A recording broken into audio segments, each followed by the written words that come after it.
I'm Tony Altieri, and that is Riku Mukherjee, and welcome into the DFS Jags Fantasy Golf Show as we break down the 2022 FedEx St. Jude Championship live from Memphis, Tennessee, the first leg of the FedEx Cup playoffs.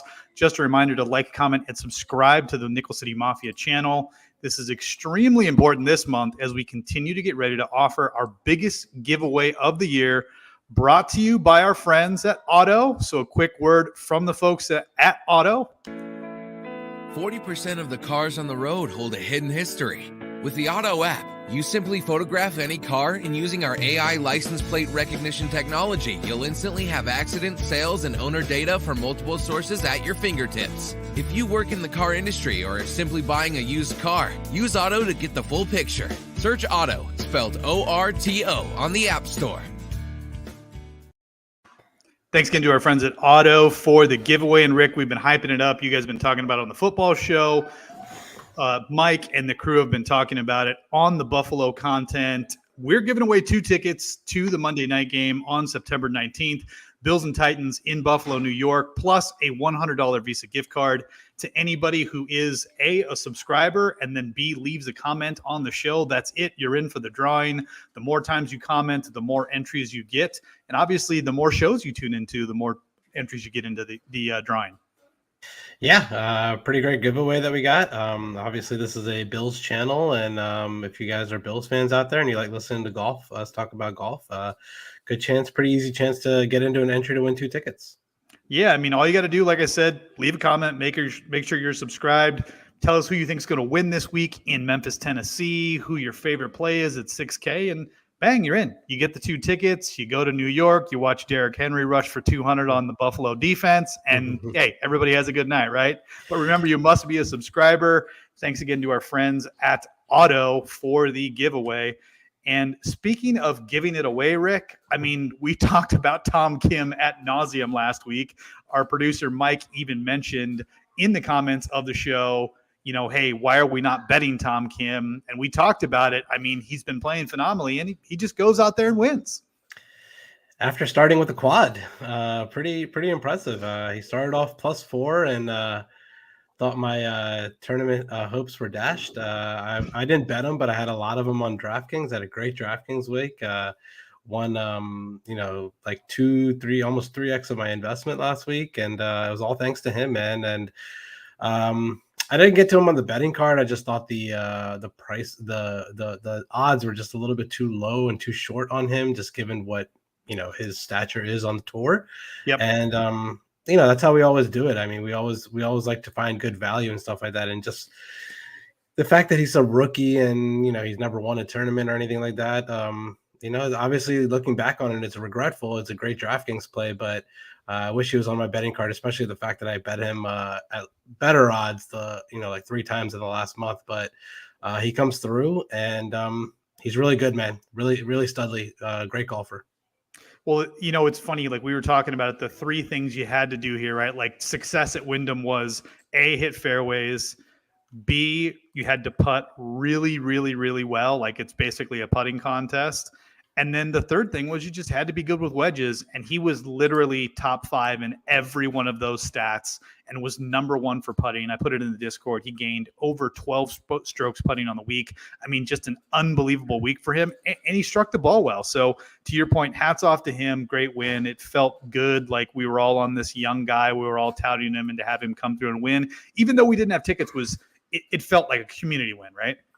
Yeah, definitely. I mean, this guy's been taking the DFS world by storm over the last few weeks or the last couple of months, actually. And I know a lot of guys that had tickets on him last week. And congratulations to all of them. Unfortunately, I bet the guy who I didn't bet the guy who can make every putt. I bet the guy who literally couldn't make a single putt, and that was Russell Henley. Yeah. Literally missed I think 40 putts inside 6 feet last week, and basically could have won this tournament. At least competed with Tom Kim on Sunday if he just was able to make a putt. But that's the dice we roll. And speaking of Discord, we did start a Discord channel. We chat about golf all weekend on that Discord channel. We got some guys in there chatting it up with us. And if you want to join our Discord channel, we We would love to have you guys. Me and Tony are definitely very active in it in the golf. It's become our new text feed, right? Like we just put it on Discord now. Yeah, it's pretty easy. So we talk about golf all the time on during the tournament, and then we have some fantasy football stuff going in there. We have Buffalo Bills stuff going in there, and then of course on Wednesday I basically put my last little update out on Wednesdays where I talk about what the best ownership plays are, the best sleepers, the core plays I have in each tier and stuff like that. This week, I'm traveling on Wednesday. I'm going to Ireland for Chris's bachelor party. So I'm going to try my best to get it out while I'm at the airport. My flight on Wednesday is at 2 p.m. from San Diego. So I'll try to get it out once I am at my gate a couple hours beforehand. So I should be able to do that. No problem. But yeah, join our Discord. The link for that should be in the description of the video. If not, you can go to my Twitter page or my Instagram, and it's in my link tree. I have a link tree in both of those bios right there, and you can click that and join our Discord. Absolutely. In addition to that, Rick, I have a newsletter that I pump out to 40 or 50 people every single week, kind of breaking down a lot of the things, and then also sharing my model. I will be transitioning that list over to the Discord as well. So anybody that's on the email thread, you'll still continue to get that, but I'll also be duplicating those efforts through Discord, posting all of those notes along with a link to the model, which we referenced today for all the rankings that we're using. It's my model information. Not that it's any better than anybody else's, but it's how we use to rank the golfers. Obviously, Rick, you're doing that on your own too. I just make mine public for anybody who wants to lose money betting or playing DFS, but it will be there. And like I said, we're going to make sure to blow up the Discord, and it's a great forum for chatting and keeping information fresh. Where was Tom Kim on your model last week? Do you remember? I want to say he was 19th. And the only reason he was not higher is guys who don't have any course history. When I weight course history, I basically put them middle of the pack. So for course history, he was 60. So you got to think that hurt his number overall. If I remove course history from that, he ranks inside the top 10. Yeah, and of course he had no course history because every single course he's playing right now on tour is his first time playing the tournament, including this week. So let's go. Absolutely, but I did account for it this week. I am not factoring in course history this week at TPC Southwind. The major reason why is a lot of the course history things are kind of wonky because this replaced the Northern Trust. There have been multiple events played at TPC, like the St. Jude it's on the rotation every single year, basically, but it was a WGC for a few years. It was a regular tour stop for a couple of years. And now this year, it's the first leg of the FedEx Cup playoffs. So because it's a little bit wonky, I did remove it from my model this week. So I'll be strictly relying on form coming in last 36 rounds. And then, of course, the stats, the key stats for the week. So I guess I didn't run a model this week just because on Fantasy National, like you said, it is a little wonky because it's bringing in stats as far as course history goes for, the Northern Trust and whatever event is the first leg of the playoffs. But I am going to take course history into effect, but I just did kind of my own gut research and just researched TPC Southwind on Fantasy National. So when you do that, obviously it'll bring up all the rounds people played at the actual course instead of the tournament. So just a little tidbit for you people that's getting into the DFS streets. Just make sure you do course history, TPC Southwind, and not tournament history. Yep, absolutely. With that, that's a great transition into this week, Rick. Like we mentioned, it is the first leg of the FedEx Cup playoffs. We go here, then we go up to Delaware for the BMW. And then, of course, everything culminates with the top 30 in Eastlake. Like you and I talked about, this is really the last fun week for DFS. It's inarguably the best field of the week because basically you got the top 125. Obviously, there's some guys in the Live Tour that are not going to be competing this week, namely, DJ and Brooks and Gooch. To be determined, actually. A few of those guys, I think 11 guys or something like that, filed a lawsuit. Which we're going to get an announcement on tomorrow. I think around 1 p.m. Pacific time, they're going to make an announcement whether or not those guys can actually play in this event.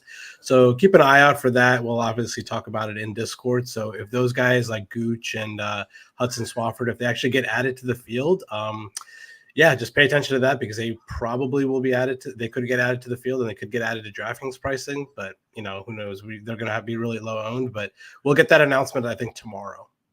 Yeah, the appellant court that's working on this, I think is they said they will give an announcement by the end of the day tomorrow.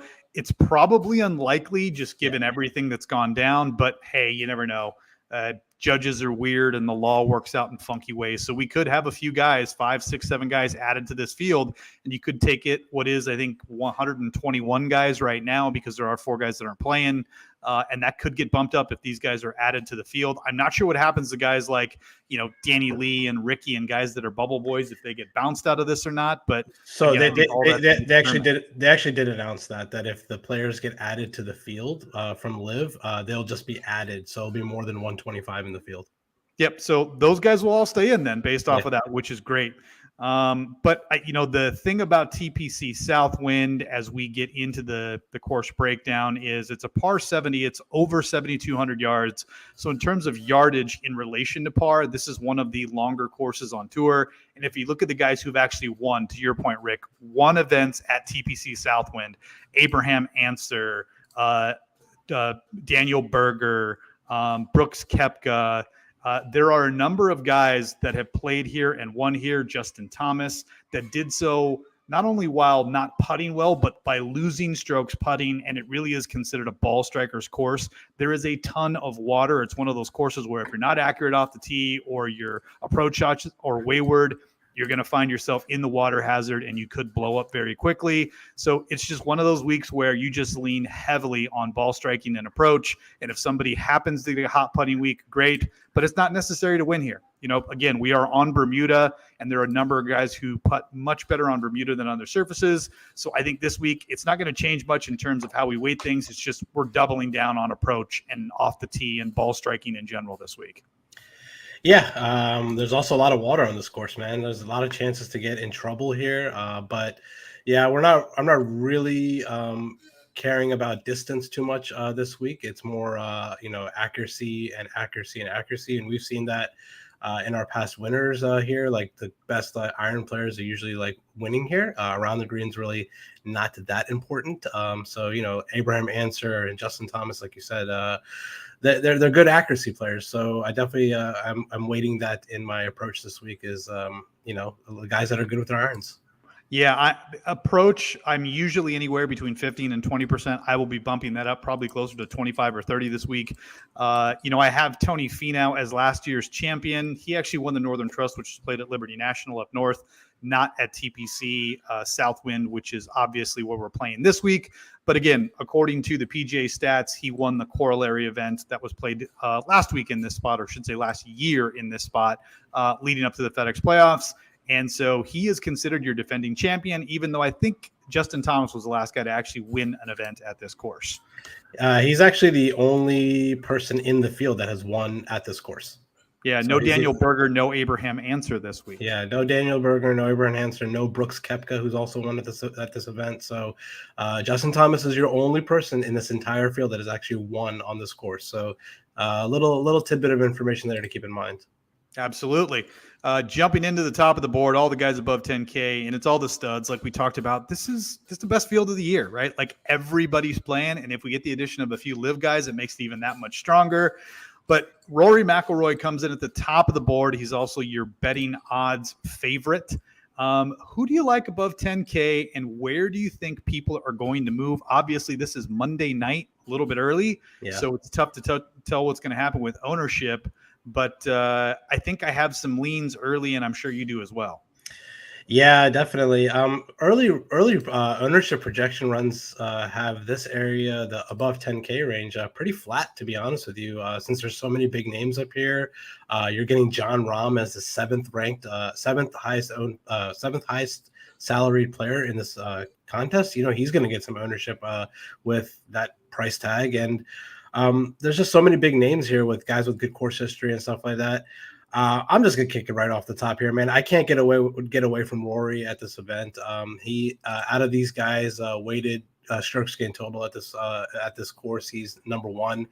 Justin Thomas is number two in this range. So the guy's been probably. I mean, I know Scotty Scheffler has a big one next to his name as far as OWGR goes, but I think Rory McIlroy has probably been the best player overall over the last 6 months or so, maybe 5 months or so. But he's just been strokes gain wise, just amazing overall. I can't get away from him. He has great course history here.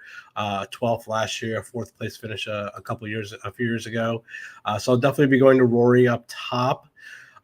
Besides Rory, I think for Rahm, it's really tough for me. I bet John Rahm just because betting John Rahm at a course that I think is kind of difficult is always a good proposition, and the fact that he had a 2 next to his name when it comes to betting odds, you never get John Rahm in the 20s. So the fact that I got John Rahm in the 20s as far as a bet goes was nice, but he's been so bad, man. Like ever since like his win at Mexico, which was a like a hit and giggle event for him, like he's been really bad, and I don't know if I can really get to him. I think I'd rather just find the extra $200 and go to Justin Thomas, who, like we just talked about, has won at this tournament before. Great course history.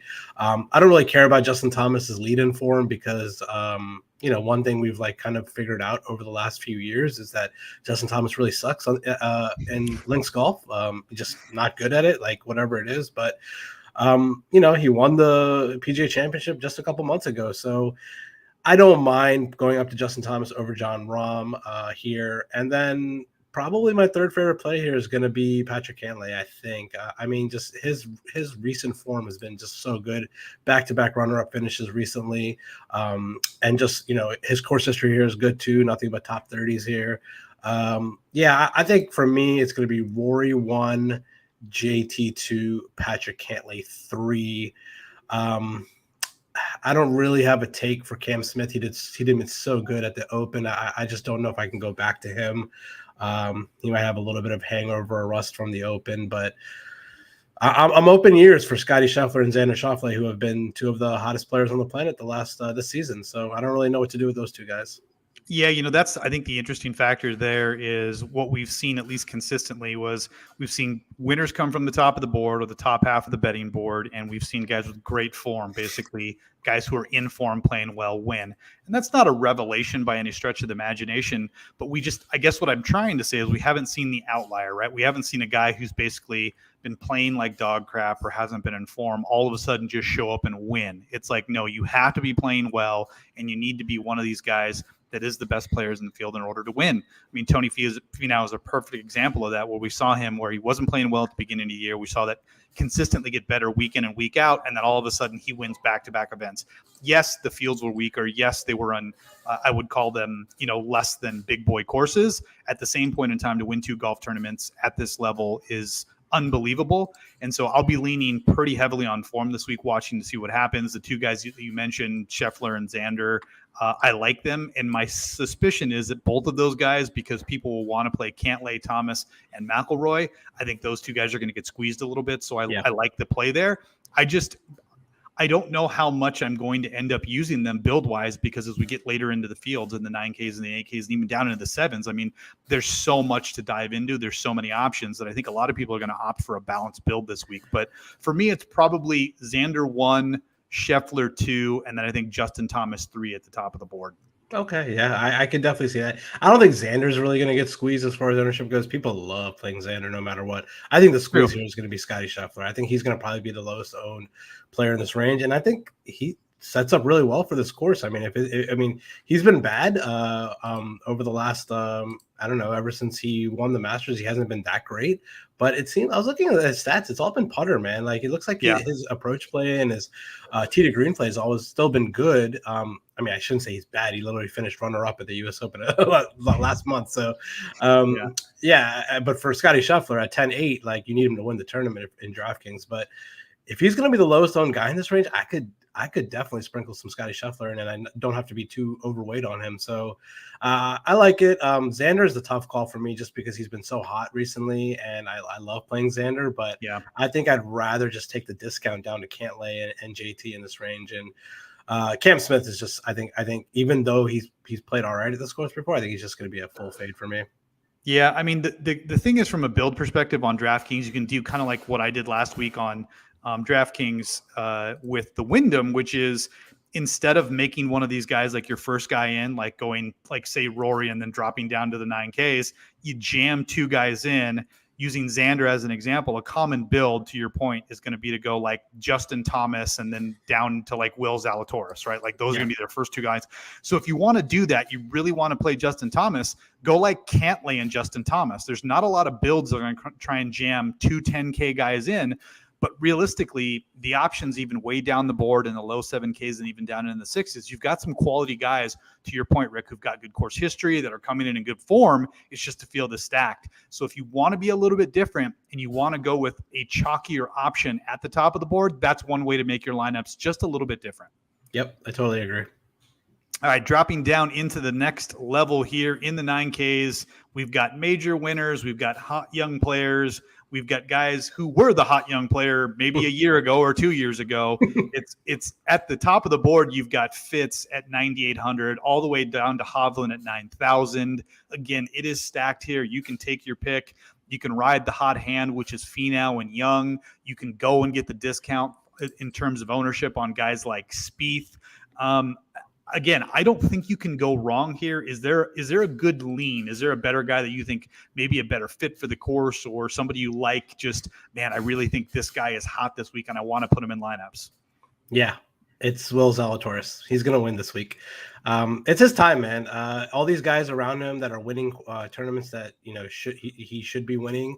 He was the highest priced guy last week. We get a nice little price discount on him this week. And we talked about it before. Will Zalatoris at Birdie Fest, like the last couple of weeks, is not the greatest spot for him. But at a tough course like this, where the winning score is going to be -12, -11, I love Will Zalatoris this week, especially with the fact that we got the chalkiest guy probably on the slate, besides maybe Tom Kim, is going to be Tony Finau right above him at 9,700. I think the price for Tony Finau is just criminally low a little bit. I think 9,700 is too low for him. We could have put him right above John Rahm possibly at 10-1, and no one would really bat an eye. So I'm going to make this stand like right now on Monday, and I'm just going to put it out there. I think I'm just going to fade Tony Finau, as hard as it is going to be, but this is back to an event with big boys at the top instead of, not a tough field. So Tony Finau still hasn't really won an event.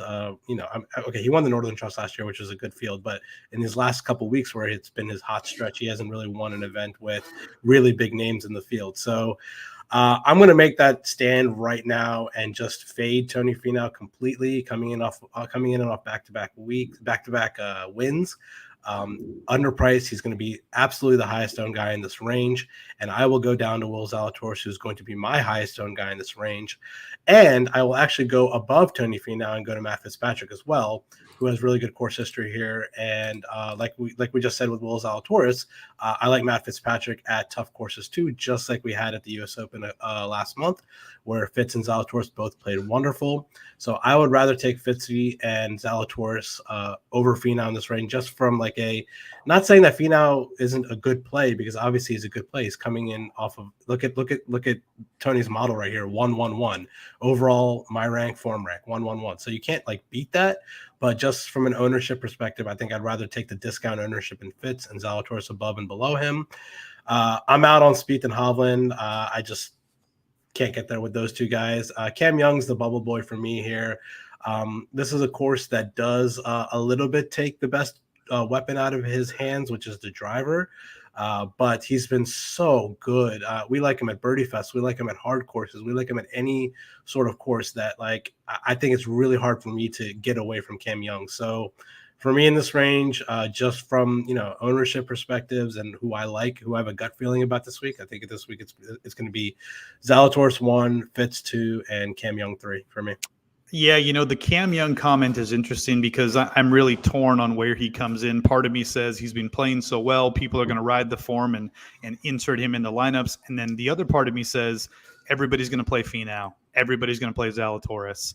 Everybody's probably going to pay one of those guys in the 10Ks that we talked about. And I think he may get squeezed. You'll see some people use him, but I think he's going to be pretty modest ownership compared to some of those other names that you threw out there. And again, the form is fantastic. He's basically coming in on back-to-back runner-ups. Yeah. So again, it's almost impossible to argue with. And again, it feels like this is Will Z's week, right? Like everybody's talking about him. The number's good. You can get him anywhere from 20 to 30, depending on which site that you're betting on. The price is good on DraftKings. I think everyone has FOMO. And again, you talked about the course setup, the things that you need to do well. I don't know if there's a better ball striker in form than Will Zalatoris. Terrible putter, we know that. But, I mean, he is absolutely phenomenal when it comes to approach. I think last week was the first week in 21 events since he had lost strokes off the tee, which is easy to do at a place like Wyndham where there's such a premium placed on putting the ball in the fairway versus distance. So I do like the bounce back. Everything sets up. Typical scoring here is anywhere between -11 and -15. So that's right in Willsie's, wheelhouse for where he likes to be and how he scores. So I think everything's lining up. I will be playing Willsie just like you. I think for me, Cam Young's going to come down to ownership. If I can get him in sub 12% ownership, I think I'm in all day. I think if he starts to creep up into 13, 14, 15%, I'm probably out. And then I'm going to roll the dice on Hovland, man. He was posting Instagram and videos of him in his home country playing in just ridiculous weather and striping the ball. You got to think that maybe there was a reset from him getting back to, his roots and ball striking after he had a pretty rough stretch there leading up to the Open Championship. But again, he finished very, very well. And when you talk about ball striking, and Hovland's one of those guys, man, when he's on, he's one of the best. And a place that you mentioned where if you're having to chip, you're out of it already. And he is terrible at chipping. So I'm just going to throw that stout completely out the window and hope that version of Hovland that we know can and is there from time to time will show up this week. So I'm going to ask you an interesting question here before we move on. Do you think we have enough of a sample size to say that Viktor Hovland is just a good player in Europe? Because he's won overseas, he played great at the Open, but he doesn't really have a good win, or he doesn't have he's won at Mayakoba, yeah, that's fine. He doesn't have a win, in the U.S. He doesn't have like the win in the U.S. Is he maybe just not suited for American golf courses? I don't know, man. That's a question that I've been pondering a little bit because all his wins have come outside of America. He hasn't won in America yet. Yeah, I think it's really easy to play into that narrative again because of the results. So, you can kind of write your own comments around why a guy has or hasn't won or, what's going on in his head. I don't know, man. To me, the high level talent that he has, we saw him when he was, when he debuted at the Masters as an amateur and he played so well. Right. And I think, the pedigree for him, the long-term form, that's what I'm banking on. I just think guys go through, spurts where they don't play well. We saw Finau before, 2 months ago, Finau was playing terrible. And all of a sudden now, he's now coming off 2 victories. He's playing fantastic. Like you mentioned, the model, he's number 1.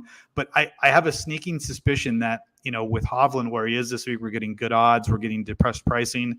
I have a feeling about him this week. So I'm going to ride that feeling and I'm going to end up making him a staple in my lineups. And your question about whether or not he can win in the U.S., I mean, he's been playing the majority of his life competitively here in the States, high school, college, and now professionally. So you got to think he's used to it.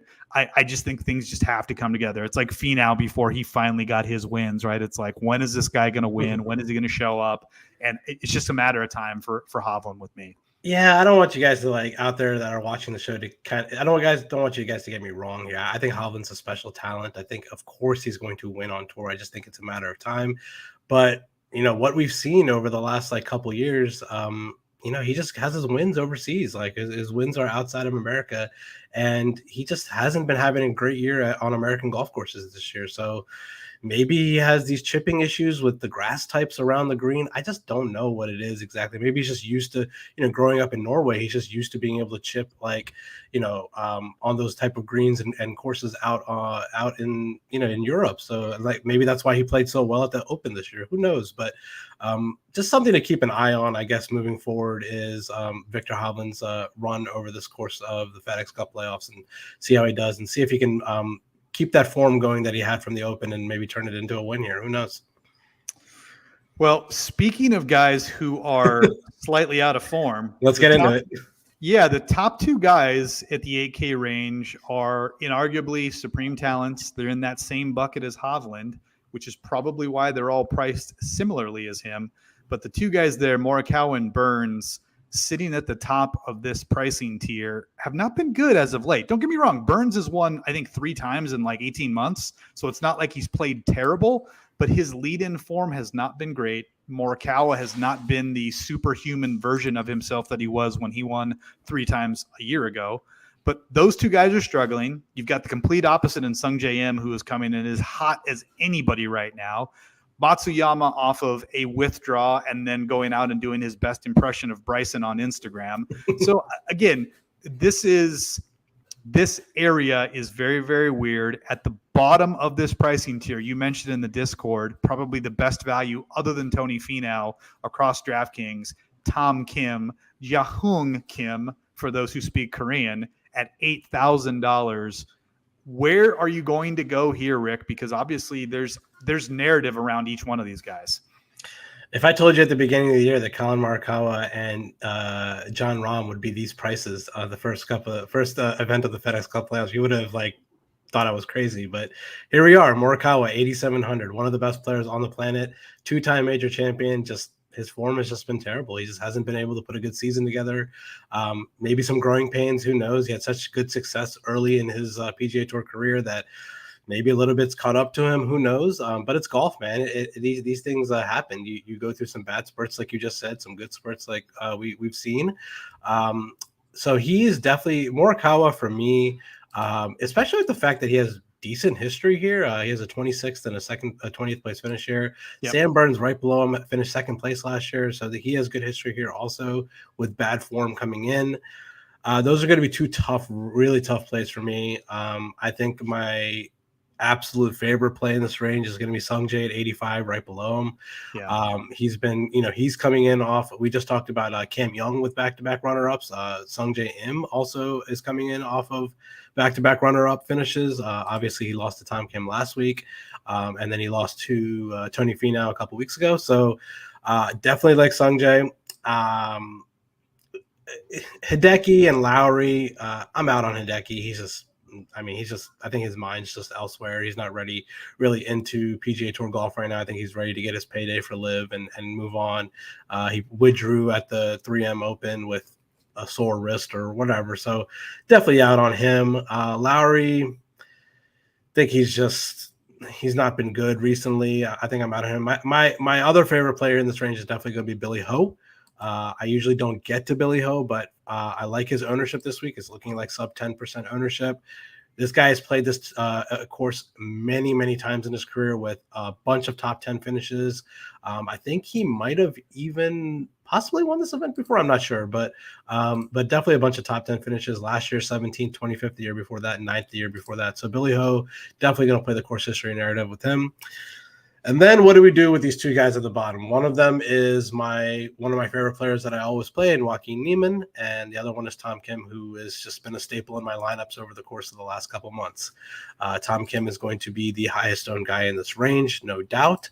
His value is just impeccable at 8,000. I was talking about it in the Discord. I thought he was going to be possibly priced in the 9K range this week, maybe even the upper 9K, possibly even the 10K range this week.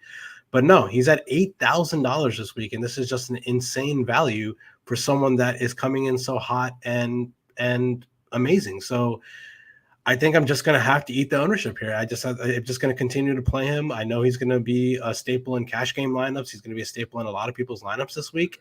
I just can't get away from him, man. Can you? I mean, we made the mistake with Finau after he won, jumping off the train, right? Like everybody was like, okay, he got his win and he's probably going to withdraw from the next event. And even if he does, he's probably not going to play well because he's finally got the monkey off his back, and he turns around and wins. And what we've seen over and over again this year compared to other years is just that's a train you don't want to jump off. When a guy is playing so hot, you don't want to leave that until he actually hits the eject button. And I think, your point about riding this form, I mean, the only thing that you have to be careful of is, the guys that you've mentioned, him, Sung Jae, and then, of course, the guys in the 9s and 10Ks like Will Z. And then, when you go up the board to a guy like Xander, I mean, there are going to be popular builds, super popular builds, where 3 guys out of the ones we talked about, Will Z, Sung Jae, and Tom Kim, are going to be the first 3 guys in the lineups this week. Yep. So you just have to be careful that you're different at some point. Right. Absolutely. I totally agree with that. Like you have to make sure you're different. I think obviously my ownership pivot in this range is going to be Billy Ho. I'm going to be very heavy on Billy Ho this week. So, I mean, if I'm going to rank my plays here, I would say Sung Jae number 1. Billy Ho number 2, and I guess Tom Kim 3, just because he's been playing so good, but I'm very hesitant about that. If his ownership, it just continues to get steamed up and up this week, I may end up just fading him and just going to Joaquin right above him, who I also love playing. And then between Morikawa and Burns, just between those two, I think I'd rather go to Burns. It looks like after the Open, he took a nice little vacation with Scotty Scheffler, had a chance to reset, and he's just been a better player this year. The guy's literally won 3 times this season. So I think between those two, I'd rather go to Burns. I think he's the one that can flip it around and actually play well. And of course, these are Bermuda greens, right? Yep, this is a full Bermuda course. Yeah, so Sam Burns at Bermuda courses, we always love Sam Burns in this area of the country. So I definitely don't mind going to some Sam Burns in this range. I think I just talked myself into Sam Burns over Morikawa for sure. So yeah, Horschel, Kim, and Burns and Neiman, like those are going to be my plays in this range, and then fading everyone else. Yeah, I like the call on Burns. I think, I think a lot of people are going to end up choosing different options just because of ownership. Like if guys are going to go 10K, 9K, it's going to be tough to stuff Burns or Morikawa into lineups because of the form. I think a lot of people are just going to skip right past their names. I like Burns a lot here. I don't think you can avoid Sungjae if you want to have an opportunity at winning. I went 70% Sungjae last week and it paid off for me. Obviously, if I would have had more Tom Kim, I would have done even better like you. But still, it was a good week on DraftKings because of that. So I think you've just got to pick and choose. And that's another way to do it. Like if you're going to be chalky on a guy, like if you decide Tom Kim is your guy and you know he's going to be heavily owned at 8,000, you got to double down on it. If the field is going 20% Tom Kim, you got to go 25, 30%. That's another way to get different. So that way, as he wins or as he moves up the board, you're getting more of an impact of that during the tournament versus everybody else who's playing him at, 15% or 10%. So that's one way to go at it. And again, I think you could end up seeing guys squeezed out, especially if people start at the top of the board. But I like your calls. It would be Sungjae 1 for me, Tom Kim 2, and then Burns 3 would be my 3 guys from this area. But I will be playing quite a bit of Neiman as well, too. I like the long-term form of Neiman. Yeah. I like the course profile and then the course fit for him. So I will be having Neiman in there as well, too. Yeah, and 17th place finish last year, 52nd the year before. So decent course history. I always like Neiman at tougher tracks. He obviously blew the field away at where did he win this year? The Genesis. Genesis, yeah. He won the Genesis. Yeah, tough course. Yeah, this is a good spot for Neiman. He hasn't played since the Open, so I think he's ready to gear it back up for the playoffs. Yep, I like the call and I like the play, so I'll be using him heavily as well too. As we continue down the board into the 7Ks, again, phenomenal options, dude. Terrell Hatton, Max Homa, Russell Henley, like these are guys that, are consistently in the 9Ks. And, we're getting massive discounts. You've also got guys, you talk about form. Taylor Pendrith has played amazing the last month and a half. Yep. So you talk about course profile, what he does, what this course is going to demand. Again, he's not the best approach player, but he's a beast off the tee. And there's just a ton of options here. We're seeing Mito for the first time in a long time. I think a lot of people are going to end up avoiding him. He's been so popular all year. And if we get the healthy version of Mito this week, this course sets up perfectly for him. So again, tons of options. Let's split it in tiers, Rick, above 7,500 and then below. Give me your guys from above 75, and then we'll jump down into the guys from 74 to 7,000. Okay. I'm going to be completely out on Max Homa this week. I usually love Max Homa, but his profile at this course is nothing but red. Absolutely terrible course history here. He's never gained on any stat category in any round he's played here. So this may just be one of those courses where he just doesn't suit his eye well, so I'm out on him. Russell Henley can literally go kick rocks for all I care. The guy literally can't putt worth anything. I'm out on Russell Henley. I will go to Terrell Hatton. He played phenomenal last week. This is one of those situations where I like Terrell Hatton at a tough course, and I will definitely go to some Terrell Hatton. My favorite play, surprisingly, very low in your model for some reason, but he pops in my model is Seamus Power at 7,600. I know you're not probably liking him too much because of your model rank, but he does have really good course history here. He's gained, pretty much in every round that he's played here, and he has a 12th place finish and a 27th place finish here in good fields. So I will definitely go to some Seamus Power. He's been good to me this year in a lot of events. So I'll definitely go to Seamus Power. I'm going to go back to Riley and Pendrith. I'm going to ride that form a little bit further. Riley did play good last week after burning a lot of people the week before, 2 weeks before that. And Pendrith has been just playing phenomenal the last 2 weeks. So I will definitely go back to them. I like Riley on Bermuda courses. He is an Alabama boy, so definitely like him in this part of the country. So for me, above 7,500, my favorite play is going to be Seamus Power. My second favorite play is going to be Terrell Hatton. And then 3A, 3B for me is going to be Davis Riley and Taylor Pendrith. Real quick, Corey Connors absolutely struck the shit out of the ball last week and just could not make a single putt. So, I don't know. He's just one of those guys that just doesn't score that well just because he doesn't know how to make putts. So I might be out on Connors, especially with Pendrith and Power at the same exact price. So I'd rather go to them. I'll let you talk about the 7,500 above 7,500 real quick before I talked about below 7,500. Yeah, I mean, I'm going to take a chance on Mito. I'm going to take a chance and see if he's healthy this week. So I'll be back in on Mito. Just again, we talked about how important ball striking this week and how the course, I don't want to say de-emphasizes, but putting is one of those stats where it's not as important. And if we're looking at guys like Will Z and guys who consistently don't putt well, Mito is cut from that same thread. And I do think if he's healthy, this is a great course setup for him. I love Riley. I continued to ride him even through the 2 blips that we had with him where he missed the cut and didn't play very well, but then he bounced back last week. He was huge in DraftKings for me. And then Henley, I know, dude, we both had him. He both killed us. The guy couldn't make a putt. But I just, again, I'm trying to take my mindset and say, okay, a guy priced at $7,800 at a course where putting is not as important as it was last week or in prior weeks. I can't believe I'm saying it, but I'm probably going to go back to Henley and have him sprinkled in. Plus, I think a lot of people did what we did, played him heavily and got murdered by him and are jumping off that wagon. But did we get murdered by him? He finished 5th last week. I know. We did because we had tickets on him. That's what I mean. It was so frustrating to be like, oh, let's cut to Russell Henley, 5-footer for birdie. Oh, no, he didn't make it. 3-footer for birdie. Dude, that literally happened like every time they cut to him. He missed a birdie putt like of a length that we could make. So it's just I literally found myself during the broadcast going, stop going to Russell Henley. Every time you show him he's missing a putt, please stop going back to Russell Henley. Like every time they'd cut to him, I'm like, oh my gosh, he missed another putt. Watch this. And of course he blew it right by. So again, I can't fault CBS for going there because he was in contention, but it was so frustrating as having somebody that had a ticket on him and just watching him play the way that he did because he played phenomenally. You mentioned Connor struck the ball well. Henley struck the ball extremely well. So I'm probably going to go back there. And then, Homa is one of those guys. I love Max Homa like you. I've been a truther for him since he burst on the PGA Tour here 3 years ago.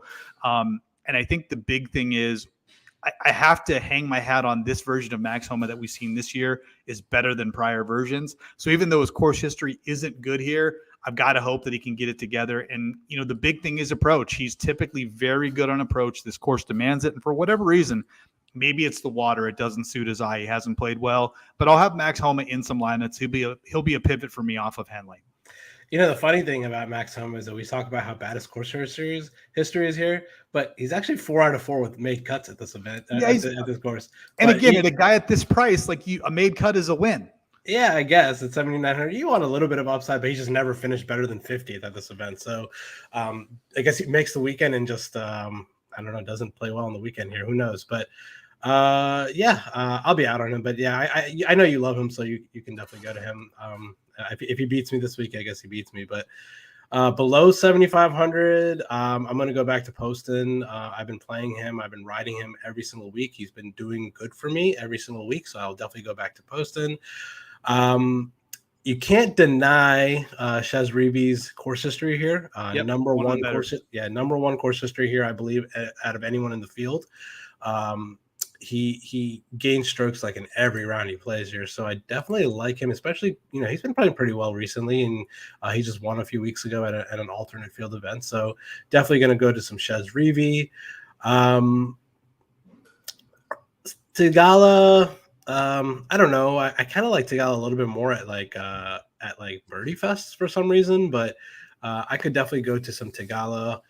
Keith Mitchell played really well last week, and we always like him on Bermuda courses. I will not be going back to Denny McCarthy. He's right Russell Henley to me right now. I mean, he could just kick rocks. Also, I played him so heavily last week, and he just was awful. I will, however, ride the form with Scott Stallings at 7,100.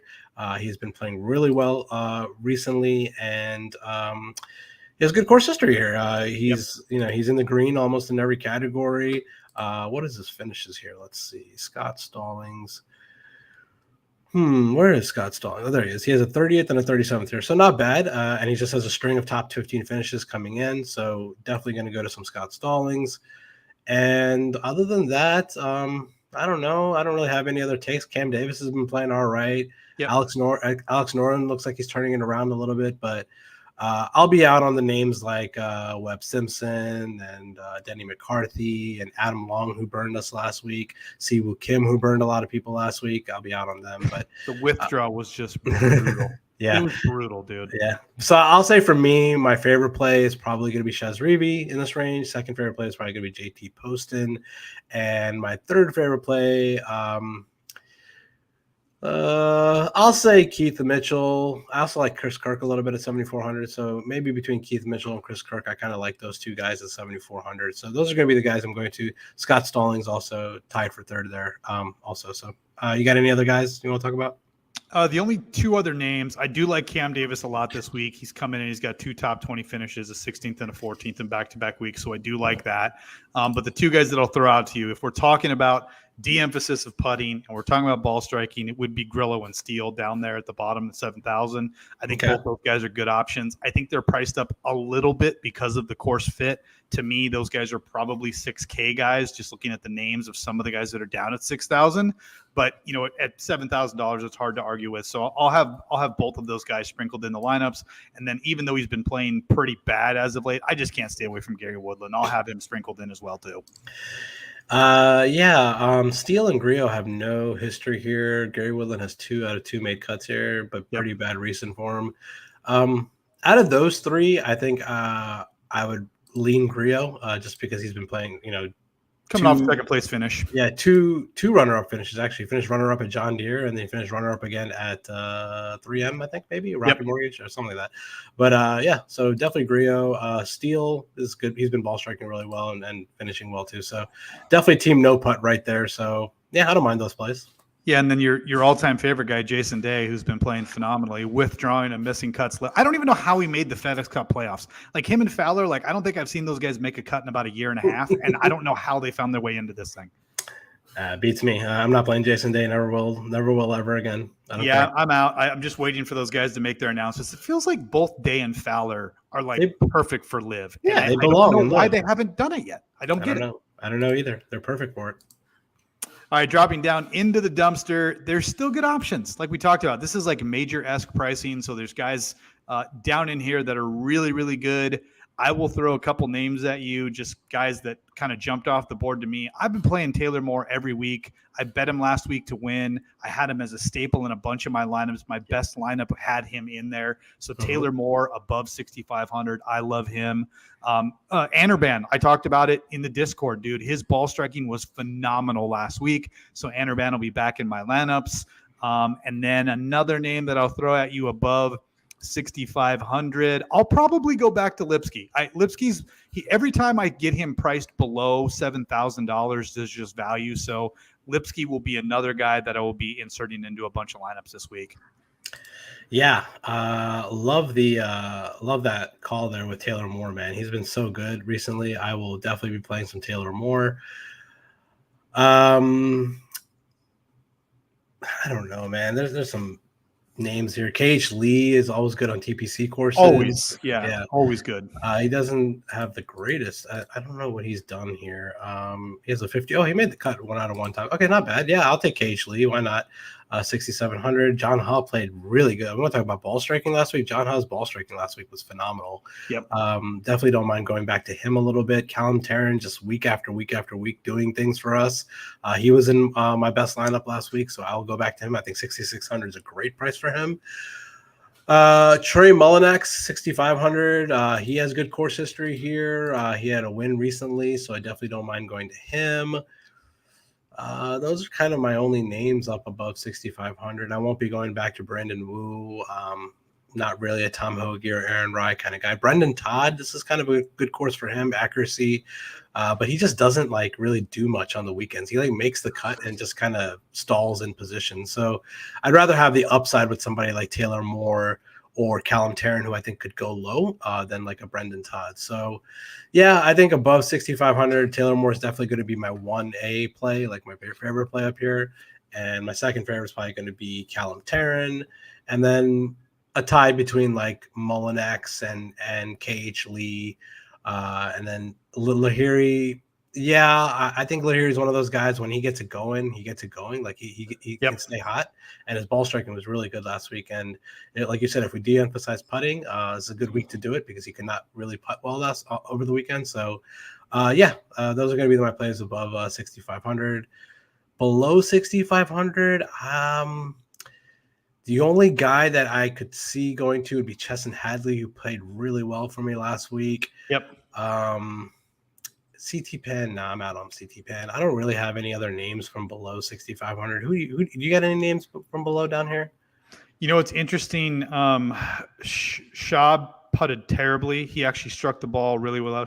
Matthias Schwab, right? He missed a cut last week. I think he was maybe one off the number. So maybe some Schwab just riding the ball striking narrative. Doug Gim is another guy. If you want to de-emphasize putting and focus on, accuracy and ball striking, Gim is one of those guys that pops in models all of the time. The other guy that I didn't mention, but again, it's at least throwing out there, and he's right at actually the top of this, is Wyndham Clark at 69. You're a big fan of Wyndham. You use him a lot. He's coming in very good form, and I could see him playing well at this course. He's number one in driving distance in this field. And not that that's a huge corollary, but it does give an advantage for a course that is very long compared to tour standards. But I mean, below $6,500, I think Hadley is probably the best call. And then if you want to get adventurous, I mean, Tyler Duncan, man, T Dunks is a guy who let everybody down last week. He sucks.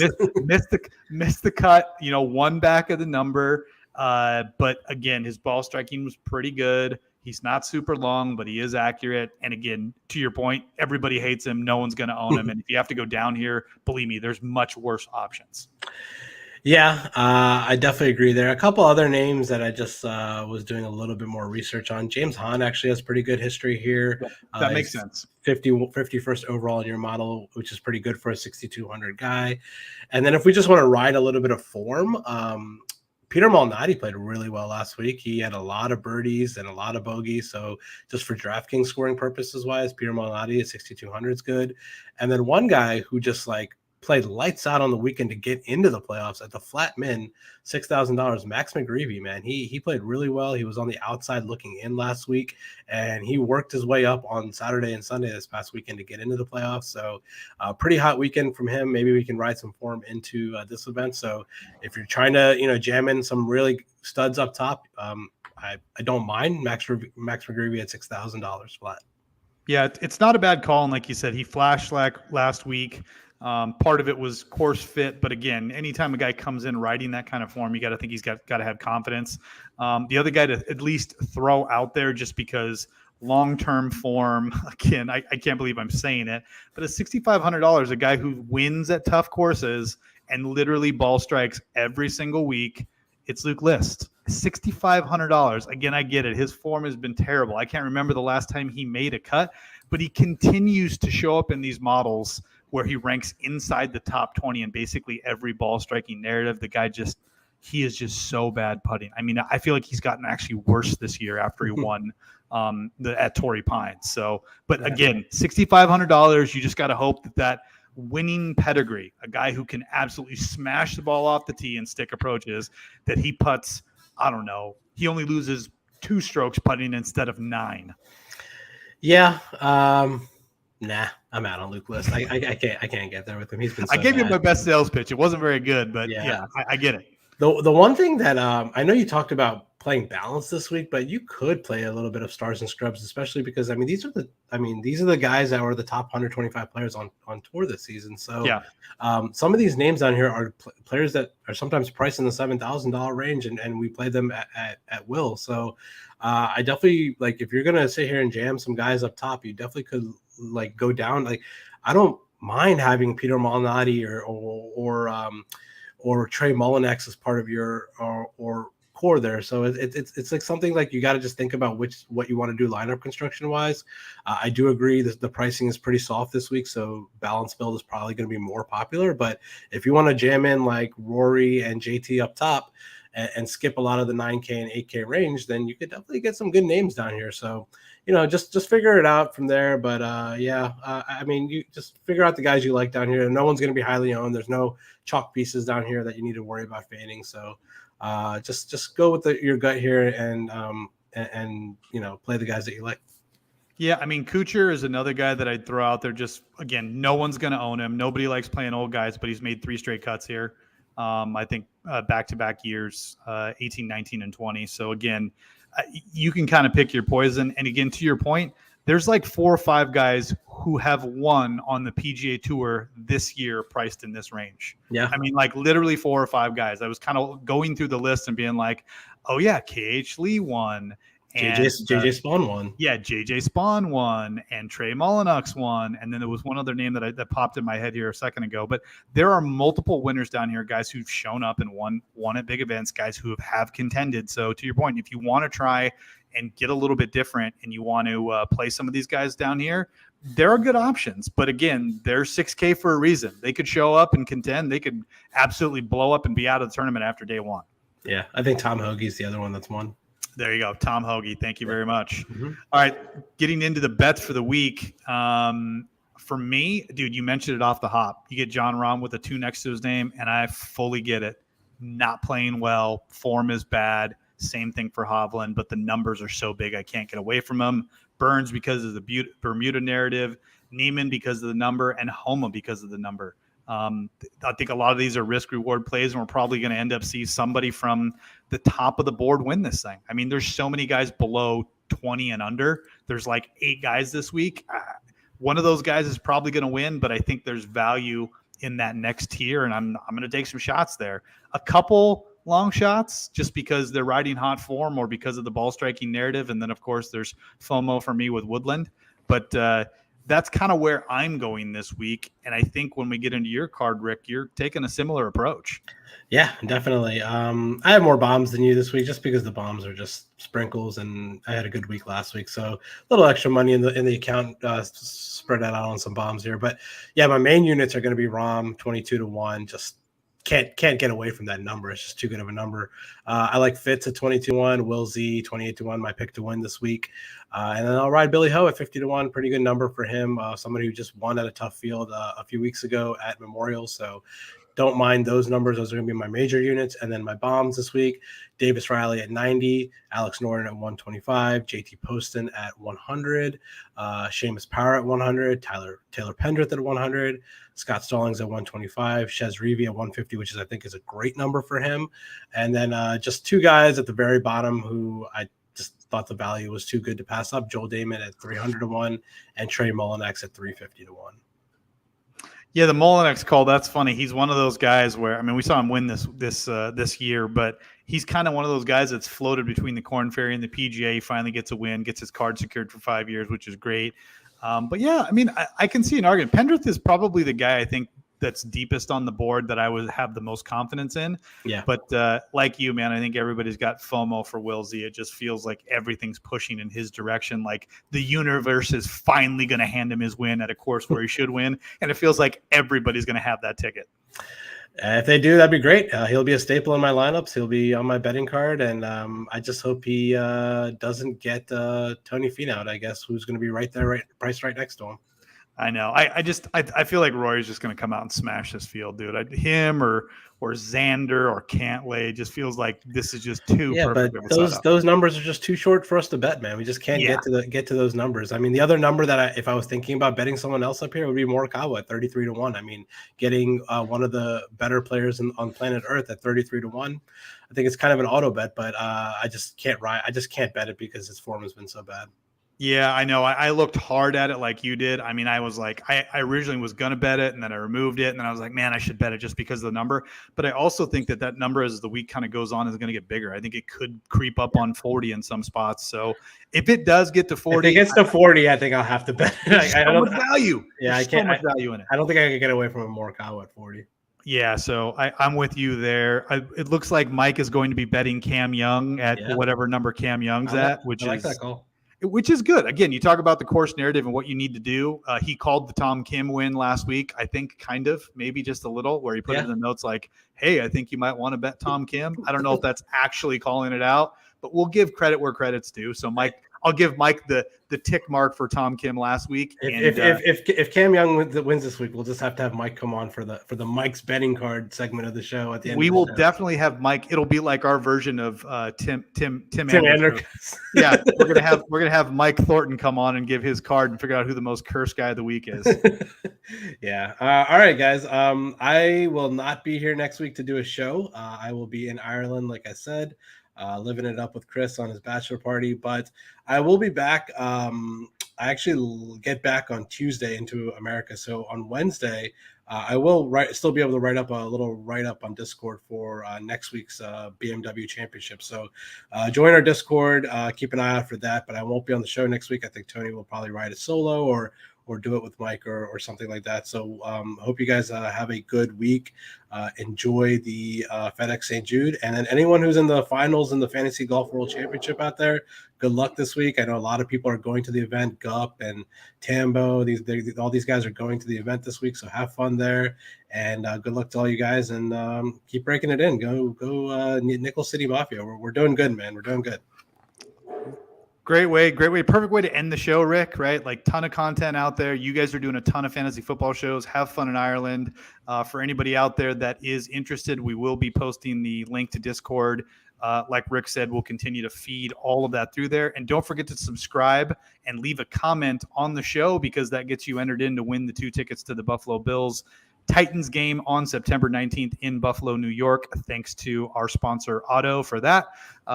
Rick, have fun, man. Safe travels. Enjoy Ireland. Post lots of pictures. Make bad decisions. Yep. Make it memorable. Have a good time. Tell Chris I say congratulations. Yep. All right, man. Have a good night. And everybody, good luck this week. And we will see you next week. All right. See you.